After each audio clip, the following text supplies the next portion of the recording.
முன்னாடியெல்லாம் அவகேடோ பார்த்திங்கன்னா ரொம்ப ரைப் ஆனால் கூட வெளியவே வச்சுடுவேன். சரி எடுத்து டெய்லி ஒன்று ஒன்று யூஸ் பண்ணலாம் அப்படிங்கிறக்கு. இப்போல்லாம் அவ்வளோவா யூஸ் பண்ணுறதும் இல்லை. அதனால் எடுத்து ரைப் ஆகிட்டா ஃப்ரிட்ஜில் எடுத்து போட்டாலே ரொம்ப நாள் வருது. முன்னாடியெல்லாம் அது நிறைய வேஸ்ட் ஆகிட்டே இருந்தது. கிட்டத்தட்ட பல மாதத்துக்கு அப்புறம் அவகேடோ சாண்ட்விச் பண்ணி சாப்பிட்ற மாதிரி இருக்குது. இன்றைக்கி திடீர்னு என் பெரிய பையனும் கேட்டான்.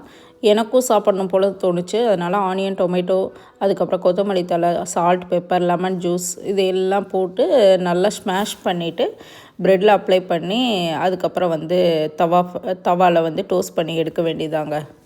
யூஎஸ் வந்தப்போ பார்த்திங்கன்னா இந்த அவகேடோ எல்லாருமே வாங்குவாங்க. மோஸ்ட்லி நான் வாங்கி பார்த்துருக்கேன். ஆனால் நாங்கள் மட்டும் வாங்க மாட்டோம். ஏன்னா அது எப்படி சாப்பிட்றதுன்னு தெரியாது.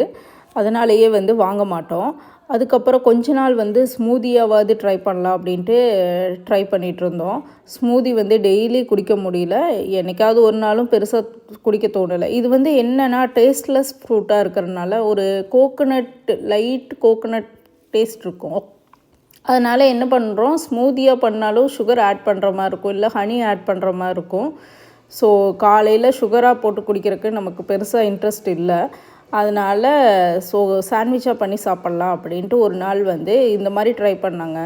அதுக்கப்புறம் இதில் மெயின் லெமன் ஜூஸ் ஆட் பண்ணலன்னா இந்த அவகேடோ சாண்ட்விச் சாப்பிட்றதுக்கு அந்த அளவுக்கு நல்லா இருக்காது. ஸோ என்றைக்காவது சாப்பிட்ணுன்னு தோன்றப்ப இந்த மாதிரி பண்ணி சாப்பிட்டுக்கிறது. இன்னொரு ஃப்ரெண்டு கூட அவகேடோ அவங்களுக்கு அவ்வளோவா பிடிக்காதுன்னு சொல்லுவாங்க. ஸோ சாண்ட்விச்சாகவும் பெருசாக ரொம்ப ரேராக தான் சாப்பிடுவேன் அப்படின்ட்டு சொல்லுவாங்க.